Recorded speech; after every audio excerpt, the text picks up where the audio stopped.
Hello students, good morning. Good evening. And welcome to Chemistry Zone. Today we are going to start new chapter. Chapter that is Unit 10. What is the name of Unit 10 बच्चा लोग? The S block element. S block element. Students, now very most important and very most theory portion ऐसे chapter है block chemistry, क्योंकि आप लोगों ने chapter 3 में periodic table learn कर लिया है. देखो थोड़ी आउटलाइन बनाते हैं इसकी. ऐसा कुछ था ना, फिर इधर क्या था, ऐसे कुछ था. हाँ बोलो. हाँ, तो ये कौन सा ब्लॉक है? S block. ये वाला पी ब्लॉक. ये वाला डी ब्लॉक. तो कोई ब्लॉक बचा है इसमें? कौन सा? ए ब्लॉक. तो ए ब्लॉक आपको पीरियोडिक टेबल के नीचे ऐसे लिख देते हैं ना. एक्चुअली ये नीचे था नहीं, वो डी के अंदर इंक्लूडेड था, लेकिन अब स्पेस नहीं था इधर. ये पहले बन चुका था, अब स्पेस नहीं था और इतने सारे एलिमेंट हमको मिले नए नए, तो हम इसको कवर कहाँ करें, तो ऐसे नीचे लिख दिए. तो ये कौन सा ब्लॉक है? A block. So there are total 4 blocks in our periodic table. अब बच्चों, मैं ब्लॉक केमिस्ट्री की बात करूं तो इतने सारे ब्लॉक हैं, तो आपको अभी जैसे चैप्टर आया एस ब्लॉक एलिमेंट्स, तो देख के ही मन में वही इमोशन आए होंगे कि क्या सारे ब्लॉक पढ़ने हैं, है ना? तो यस, आपको सारे ब्लॉक पढ़ने हैं. तो इससे और भी अमेजिंग लगेगा कि इतने सारे ब्लॉक पढ़ने हैं, यानी हमारे पास 118 एलिमेंट है, तो क्या सभी एलिमेंट के बारे में पढ़ना है? तो yes, each and every elements का सब कुछ पढ़ना है आपको. यानी सोचो, अब तो सारे एलिमेंट्स ऐसे ही लर्न हो जाएंगे, या आपको सारे एलिमेंट्स बाय हार्ट करने ही पड़ेंगे. तो जिन बच्चों को चैप्टर 3 जो था classification and periodicity in element, वो पढ़ने के बाद भी थोड़ा ऐसा लगा होगा कि ये मुझे नहीं आता है, वो मुझे नहीं आता है, तो ये सारे कंसेप्ट इस चैप्टर में क्या होंगे? रिवाइज हो जाएंगे. एक एक डेफिनेशन है, जैसे आयोनाइजेशन एंथैल्पी की बात करो तो आपको कम से कम 100 टाइम आगे और भी पढ़नी है. कितनी टाइम? 100 टाइम. अब जब एक टाइम पढ़ लिया था, जिसको याद है उसको तो अच्छा लगेगा, नहीं याद है वो बाकी की 100 टाइम पढ़ेगा, तो 100% आपके जो भी कंसेप्ट है वो क्लियर हो जाएंगे. सो बच्चों, अब धीरे धीरे ब्लॉक केमिस्ट्री जो है वो इसलिए पहले ले लिया है कि ये जो थियरी पोर्शन है, अगर सारा थियरी पोर्शन वीडियो में कन्वर्ट हो जाए तो ये चीजें ऐसी है कि बच्चे 5 बार भी पढ़ ले तो भूल जाते हैं. सो इसको बार बार रिवीजन करने की जरूरत पड़ेगी. और ऑब्वियसली नीट के जो टॉपर्स है वो हमेशा ऐसा बोलते रहते हैं कि एनसीईआरटी 5 टाइम पढ़ो. आप नसीब वाले हो, 5 टाइम नहीं पढ़ोगे तो भी अगर एक वीडियो को 5 टाइम देख लिया तो आपका तो काम ही हो जाएगा. और जो मेन नीट फोकसिंग एमसीक्यूज है वो सारे थियरी पोर्शन में चैप्टर में कवर कर लूंगी. तो इसमें लगता है कि थियरी पोर्शन है, लेकिन थियरी का एक पैराग्राफ लेंगे हम तो भी शायद 2 वीडियो एक पैराग्राफ में निकल जाए. उतना मुझे हर एक टॉपिक को एक्सप्लेन करना पड़ेगा. तो बच्चों, चलो थोड़ी बहुत रिफ्रेशमेंट हो जाए चैप्टर 3 की, कि इधर एस ब्लॉक थे, तो एस ब्लॉक एलिमेंट का डेफिनेशन तो याद करो. चलो, किसको बोलते थे आप एस ब्लॉक एलिमेंट? चलो बताओ.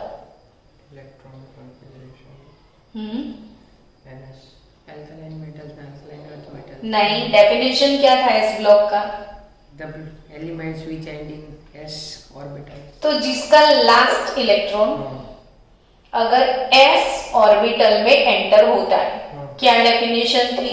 लास्ट ऑर्बिट, जिसका लास्ट इलेक्ट्रॉन अगर s ऑर्बिटल में, तो वो एलिमेंट कौन से ब्लॉक में जाएगा? s ब्लॉक में। तो ऑब्वियसली p ब्लॉक का डेफिनेशन क्या होगा? जिसका लास्ट इलेक्ट्रॉन अगर p ब्लॉक में है तो वो p ब्लॉक, d में है तो d ब्लॉक, f में है तो है ना। चलो, तो स्टूडेंट्स s ब्लॉक की मैं बात करूं तो s ऑर्बिटल, उसके कोई भी सब ऑर्बिटल नहीं है, यस और नॉट? यस। तो सिर्फ एक ही बॉक्स बनाते थे ना s के लिए। और p की बात करूं तो कितने हम बॉक्स बनाते थे इसमें? px, py, pz। तो there are 3 suborbitals for p orbital, which is px, py, pz। अब d की बात करूं तो 5 सबऑर्बिटल थे, f की बात करूं तो 7 थे, है ना। ओके, तो s ऑर्बिटल में मैक्सिमम कितने इलेक्ट्रॉन आप अकोमोडेट कर सकते हो? 2। तो s की मैक्सिमम इलेक्ट्रॉन अकोमोडेशन कैपेसिटी क्या है? 2 ना। इसीलिए s ब्लॉक में जस्ट 2 ग्रुप है। कितने ग्रुप है s ब्लॉक में? जस्ट 2। कौन से 2? तो group number 1 and group number 2। Done. तो s ब्लॉक में कितने ग्रुप है? 1 एंड 2। अभी जिन बच्चों ने बहुत ज्यादा लेजीनेस दिखाया है, अब तक इतना बोलने के बाद, इतना सिखाने के बाद, अब तक अगर उनके नेम्स, उनके कॉन्फ़िगरेशन प्रिपेयर नहीं किए होंगे तो भी आपको कंपलसरी इसमें प्रिपेयर करने पड़ेंगे। यानी एक चीज बार बार बोलते रहेंगे, अच्छा भी लगेगा, हो भी जाएगा।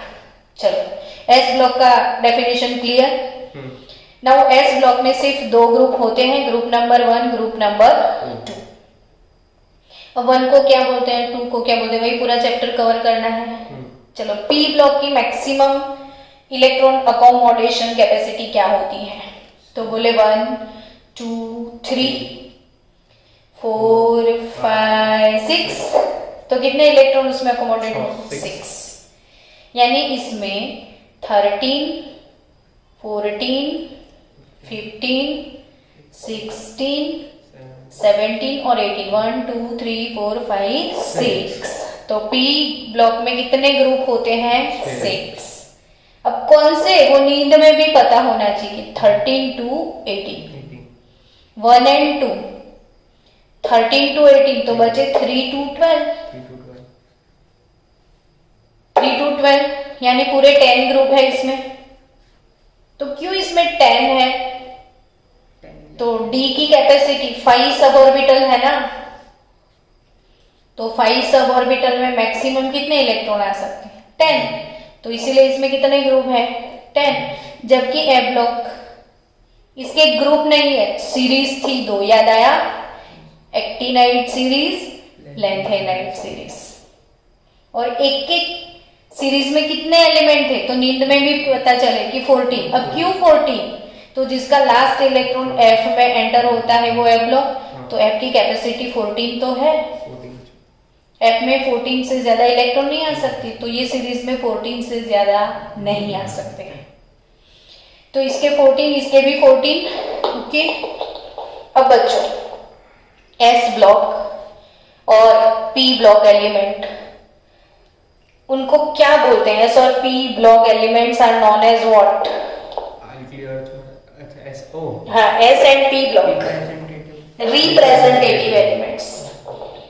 S block and P block elements are known as representative elements, and D block transition, और F इसके अंदर है, so it is inner transition। समझे?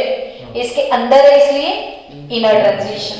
तो I think आप 11th में, I think क्या सच्ची में आप 11th में S block पढ़ने वाले हो, फिर 11th में आप P block जिसमें से 13 और 14 ग्रुप पढ़ोगे, फिर बचे 15 से लेके 18 ग्रुप आप 12th में पढ़ने वाले हो, and D and A block भी पूरा 12th में पढ़ो, यानी ओवरऑल ब्लॉक केमिस्ट्री जिसमें से ऑलमोस्ट नीट में 5 क्वेश्चन आएंगे। तो 5 नहीं, 5 से भी ज्यादा 6-7 क्वेश्चन ऑलमोस्ट होते हैं ब्लॉक केमिस्ट्री से 7। तो अगर 7/4 करोगे तो वेटेज कितना है इसका 28 मार्क्स। यानी ब्लॉक केमिस्ट्री नहीं किया तो कुछ भी नहीं किया। बच्चन का वो डायलॉग कि गुजरात नहीं देखा तो कुछ नहीं देखा, सेम वे ब्लॉक केमिस्ट्री नहीं किया तो फिर पूरी केमिस्ट्री में कुछ नहीं किया। सो अब हम करेंगे, है ना। तो ब्लॉक केमिस्ट्री में शुरू किया जाए एस ब्लॉक। तो एस ब्लॉक चैप्टर शुरू होता है ना बच्चों, तो जब भी ना आप टेक्स्ट बुक पढ़ो ऐसे, तो हमेशा चैप्टर जब स्टार्ट होता है तो कुछ ना कुछ ऐसा टैग लाइन होता है। तो आपकी चैप्टर का टैग लाइन कभी पढ़ा है आपने? अब तक जितने चैप्टर आपने सीखे उसमें कभी भी टैग लाइन पढ़ा नहीं ना? ये बच्चे जो बैठे हैं वो ना बोल रहे हैं, यानी आप कैसे बच्चे हो, वेरी वेरी लेजी, कि आपको टेक्स्ट बुक पढ़ने में भी कंटाला आ रहा है और चैप्टर पढ़ लेते हो और ये छोड़ देते हो। तो क्यों? चैप्टर जब स्टार्ट होता है तो बेचारे ने वो मतलब पहले ही इतने बड़े फॉन्ट में हाईलाइट करके दिया है, तो वो क्या शोकेस में रखा है? कभी पढ़ो इसको। इसमें क्या लिखा है पता है आपको? कि the first element of alkali and alkaline earth metal differs in many respects from the other element of the group. यानी एस ब्लॉक एलिमेंट में जो 2 ग्रुप है, ग्रुप नंबर 1, ग्रुप नंबर 2, उसके फर्स्ट एलिमेंट वो अपने ग्रुप मेंबर से अलग है। पहली हाइलाइटर पॉइंट बता दिया। तो पूरा चैप्टर वही कहानी के साथ हमको खत्म करना है, और जो कहानी है ना चैप्टर की उसको 2 लाइन में यहाँ पे लिखा जाता है। तो हमेशा वो 2 लाइन पढ़ो। इट इज क्यूरियोसिटी वाली बात है। तो जो क्यूरियस बच्चे हैं वो हमेशा इधर उधर का पढ़ते रहते हैं।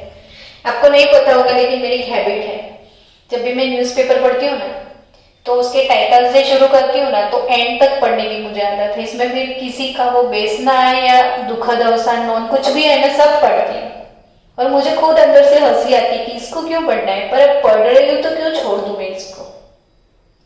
तो सब कुछ पढ़ा करो, है ना। अभी आपकी उम्र पढ़ने की है ना, और जैसे गुजरात के बच्चे होते हैं तो रीडिंग कम करते हैं, जबकि आप अदर स्टेट के स्टूडेंट देखो तो उन लोगों की हमेशा से एक हैबिट होती है कि जो अच्छी अच्छी जो बुक्स होते हैं, नॉवेल्स होते हैं, वो रीड करते हैं फ्री टाइम में भी। तो उससे एक अच्छा सा हैबिट आपका डेवलप होगा। सो ये चीजें आप लोग भी करो, ठीक है। चलो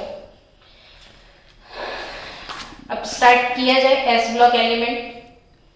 एस ब्लॉक में सबसे पहला ग्रुप नंबर 1, जिसे हम बोलते हैं अल्कली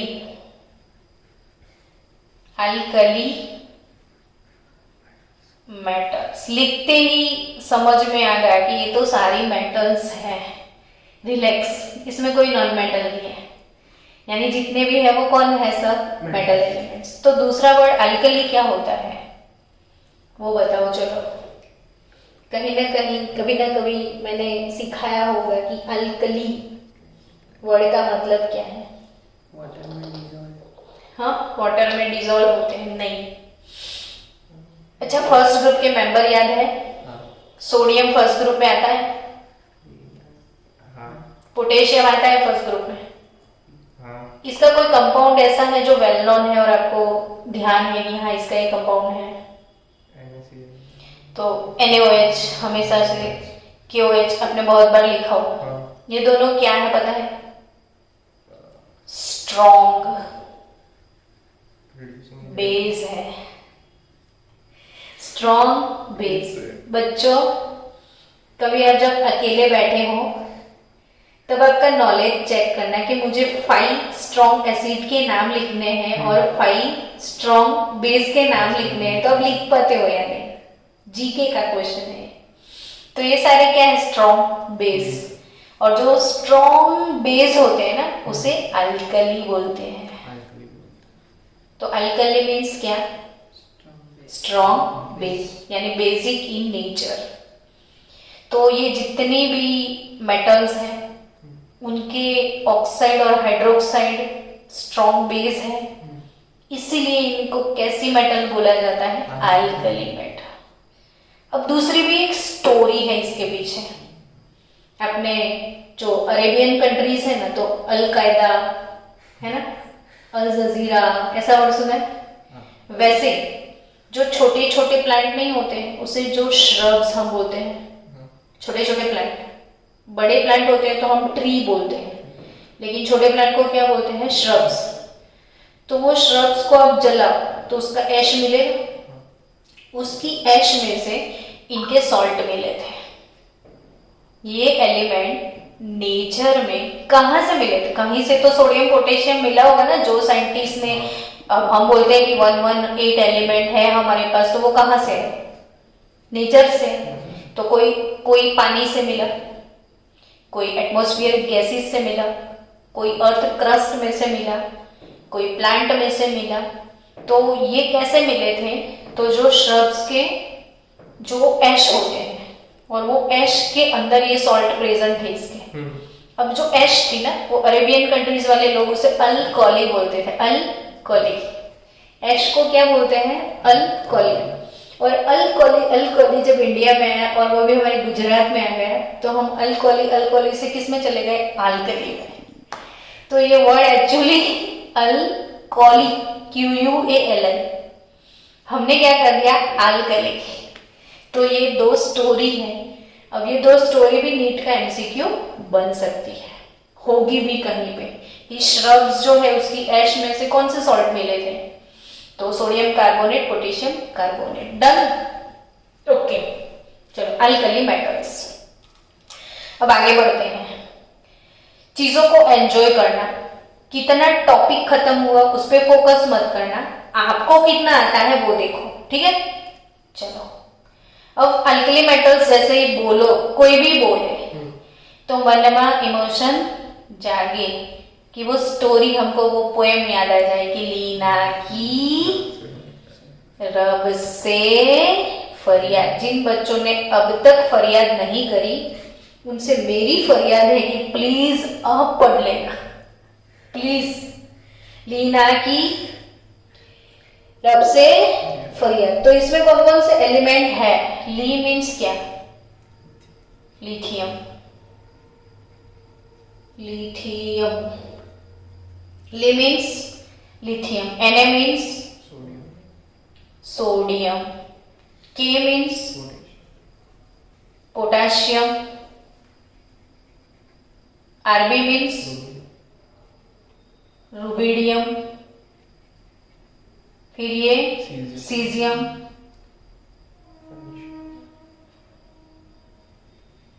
और ये फ्रांशियम। वैसे सबके पीछे यम, यानी केमिस्ट्री यमी है। यम आते हैं और आपको ले जाते हैं। ये यम यहाँ पे ही रह जाएंगे, बट यमी लगता है, मुझे तो लगता है केमिस्ट्री यमी, और है ऑब्वियसली अगर आपको टेस्ट पसंद है तो अगर नहीं पसंद है तो टेस्ट डेवलप करो। तो lithium, sodium, potassium, rubidium, caesium और फ्रांशियम। अच्छा, सबका नंबर बताओ। तो मैंने एडिशन भी सिखाया था ना आपको कि लिथियम का नंबर सिर्फ याद होना चाहिए कि 3 नंबर। 3 में कितना ऐड करना है आपको? 8। क्यों? कि लिथियम के पीरियड जो है, जो भी पीरियोडिक टेबल का पीरियड, उसमें 8 एलिमेंट होते हैं, यानी दूसरे पीरियड में वो 3 + 8 11 हो जाएगा। फिर सोडियम वाले पीरियड में भी 8 एलिमेंट है, तो +8 19। फिर कौन सी सीक्वेंस? 18, 8 8 18 37, फिर 80 55 और फिर 32 यानी 87। तो लीना की रब से फरियाद। अब बच्चों जो फरियाद है ना, यानी फरियाद मतलब कौन? फ्रेंशियम। फ्रेंशियम कैसा है पता है आपको? Radio active element. Radio active क्या होता है? Beta particle. तो जिसका जो न्यूक्लियस है ना वो पूरा अनस्टेबल होता है, तो उसके अंदर से सारे रेडिएशन ऐसे बाहर निकल जाते हैं, अल्फा बीटा गामा या कोई भी टाइप का रेडिएशन अंदर न्यूक्लियस के अंदर न्यूट्रॉन प्रोटॉन बहुत ज्यादा बढ़ जाते हैं और न्यूक्लियस में फिर जगह नहीं रहती है, तो न्यूक्लियस ब्लास्ट हो जाता है, फिर अंदर के पार्टिकल ऐसे जंपिंग जपाक करके सारे बाहर निकल जाते हैं। अब अंदर से सब कुछ तो बाहर निकल रहा है, तो अंदर क्या बचा? मैंने फिगर इसलिए ऐसी बनाई कि हम दिवाली में वो कोठी नहीं जलाते हैं फ्लावर पॉट्स, तो कैसे अंदर से मतलब ऐसे हम पूरा रेडिएशन निकलता है, फिर लास्ट में वो पूरा खाली हो जाता है। सेम रेडियो एक्टिव एलिमेंट का अंदर का न्यूक्लियस अनस्टेबल होता है, फिर ऐसे फ्लावर पॉट के जैसे अंदर से सारे क्या निकल आते हैं? रेडिएशंस, तो वो डिस्ट्रॉय हो जाता है। तो इसलिए फ्रांशियम बनता तो है लैब में लेकिन डिस्ट्रॉय हो जाता है। तो जो डिस्ट्रॉय हो जाए उसकी प्रॉपर्टी जान के क्या करोगे? और चलो इसके कंपाउंड कैसे बनाओगे? सोडियम का कंपाउंड है NaCl, तो वो सॉल्ट है, ठीक है, तो हम घर में सालों तक यूज करते हैं ना डिब्बे में रख के। अब इसका कंपाउंड खुद ही मर जाए तो कोई घर में क्यों लाए? तो इसका कंपाउंड ही क्यों बनाए फिर, है ना? तो रेडियो एक्टिव एलिमेंट जो होते हैं इनके जो भी प्रॉपर्टीज हैं हम हमेशा उनको अवॉइड करते हैं, कंसिडर नहीं करते। और फ्रांशियम का एक आइसोटॉप है, नीट का क्वेश्चन है, आप याद रखना, फ्रांशियम 223। फ्रांशियम का कौन सा आइसोटॉप? फिर से बोलो, जोर से बोलो। वही सिर्फ लॉन्ग लिव्ड है, हाईएस्ट लॉन्ग लाइफ है उसकी, हाईएस्ट लॉन्ग लाइफ। अब मैं बताऊं कितनी मिनट? 21 मिनट। सिर्फ कितनी मिनट जिंदा रहता है वो? 21 मिनट। अब क्या इसके कंपाउंड बने? कोई घर पे लेके आए ना तो भी उसमें तो मर जाए वो। तो इसलिए हम हमेशा ग्रुप की जब भी कोई बात निकलेगी ना इसको चल जा। तो फ्रांशियम क्यों निकाला गया? Radio active. अब यही MCQ बन सकता है कि फर्स्ट ग्रुप में कौन सा एलिमेंट रेडियो एक्टिव है? फ्रांशियम। उसका लॉन्गेस्ट लाइफ वाला आइसोटोप कौन है? 223। उसकी लाइफ कितनी है? लॉन्ग लाइफ है ना, तो वो T1। हाँ, हमेशा ऐसे जो न्यूक्लियो मतलब न्यूक्लियसली जो रेडियो एक्टिव एलिमेंट है, न्यूक्लियर रिएक्टिव एलिमेंट जिनका खुद का डिस्ट्रॉय हो जाता है उनकी लाइफ हमेशा हाफ लाइफ टाइम में लिखते हैं। अब क्यों? तो 12th में चैप्टर है पूरा इस पे, केमिकल काइनेटिक में आप इसके सम्स करोगे तो what is half life time वो भी समझ में आ जाएगा। चलो, लीना की रब से फरियाद। एलिमेंट्स के आपको सबको एटॉमिक नंबर पता है। अब इसका configuration, helium, neon, argon, krypton, xenon, radon. अब क्या लिखना है बोलो आगे, क्या आता है कॉन्फ़िगरेशन? 1s1 नहीं, 2s1। हीलियम खुद 1s2 है। 3s1, 4s1, 5s1, 6s1, 7s1। बच्चों ये 2 है ना, पीरियड का नंबर है, यानी लिथियम सेकेंड पीरियड का एलिमेंट है, सोडियम थर्ड पीरियड का, पोटेशियम ये पीरियड का नंबर आपको सजेस्ट करता है। ये क्या सजेस्ट करता है? पीरियड का नंबर। तो आपको इससे जानना है कि पीरियड नंबर है, तो इसका जनरल कॉन्फ़िगरेशन क्या है? Noble gas NS1। जो N क्या है? 2, 3, 4, 5, 6, 7 एटसेट्रा, उसके लिए कॉमन हमने N लिख दिया। तो what is general configuration of alkali metals? हो गया ना रिवाइज पूरा, बहुत कुछ आई बन से डाली। तो NS1 इसका जनरल कॉन्फ़िगरेशन हुआ। अब हम सेकेंड ग्रुप की बात कर ले अभी अभी। तो ग्रुप नंबर 2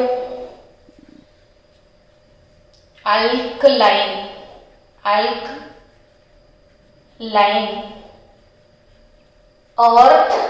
मेटल्स। अब ऐसा नाम क्यों है इसका?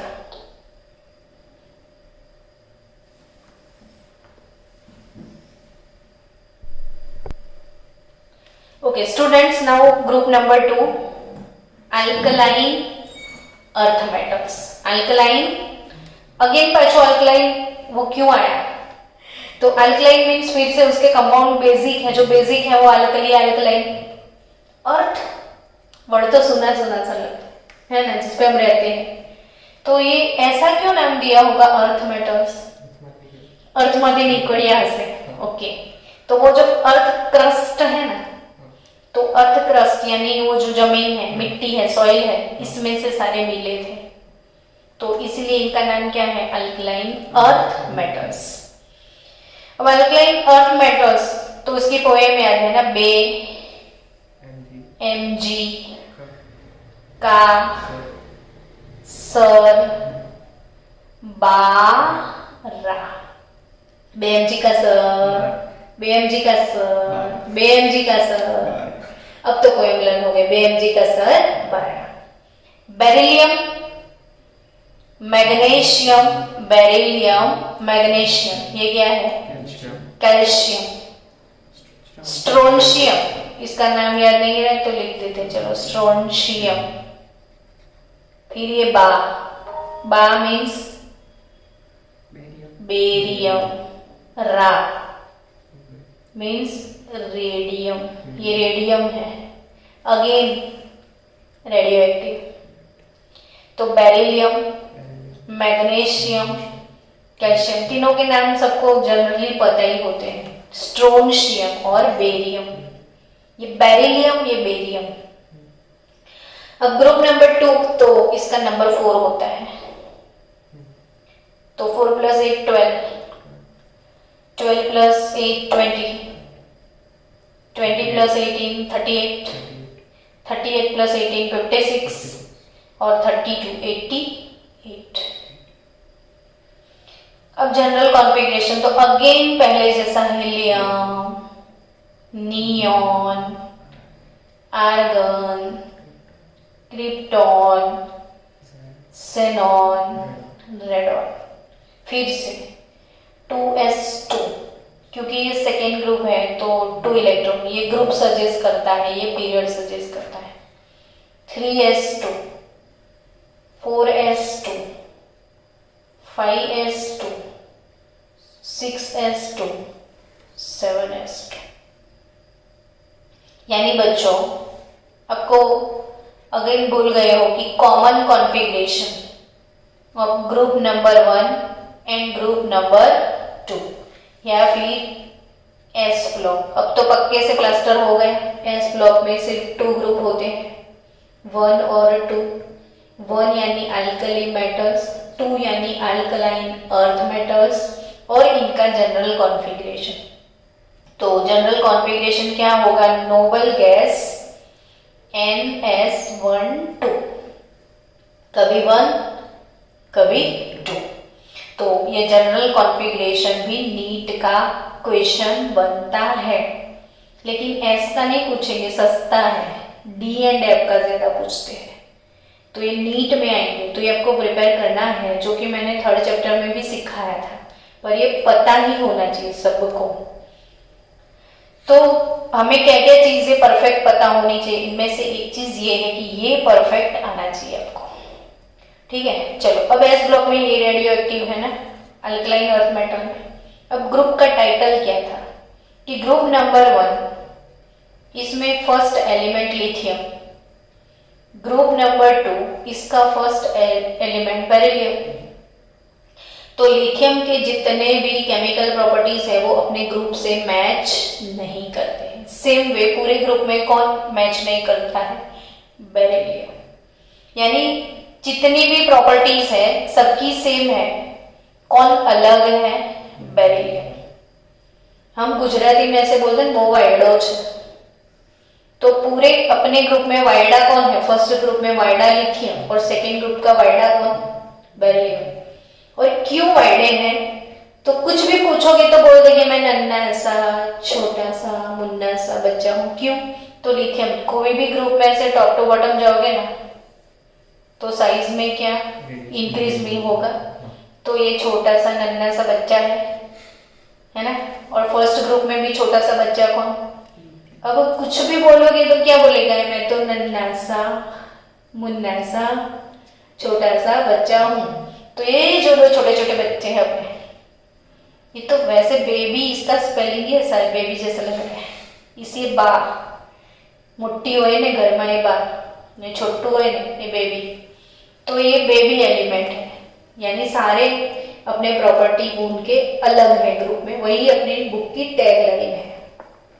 अब आई थिंक समझ में आएगा टैग लाइन कि the first element of alkali and alkaline earth metal यानी lithium and beryllium differs in many respect from the other members of the group.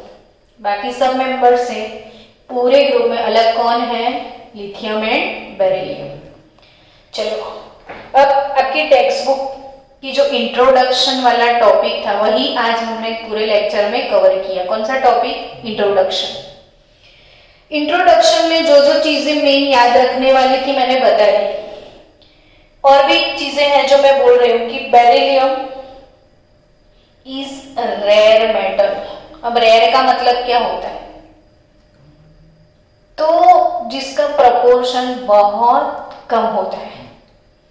जैसे आप सलाइन लेक्स में जाओगे तो सॉल्ट कितना मिलेगा, पूरे हमने वो वाटर डिस्ट्रीब्यूशन वाला टॉपिक पढ़ा, 97% सलाइन वाटर होता है, यानी NaCl कितना है, तो ये मोस्ट एबेंडेंट ऐसा बोल सकते हैं। मोस्ट एबेंडेंट, जो बहुत ज्यादा अवेलेबल होता है वो क्या होता है, मोस्ट एबेंडेंट।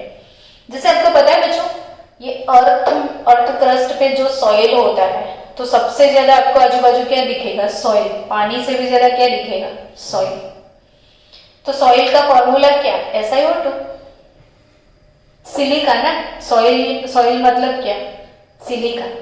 सिलिका का फॉर्मूला क्या, SiO2।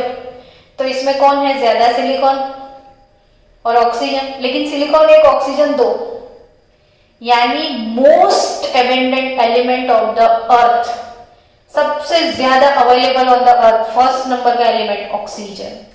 अरे अर्थ में क्या, वो तो एटमॉस्फेयर में भी है 21%, पानी में भी H2O। तो रोटी कपड़ा मकान हवा पानी कुछ भी ले लो, हर जगह पे कौन है, ऑक्सीजन। तो मोस्ट एबेंडेंट कौन, ऑक्सीजन।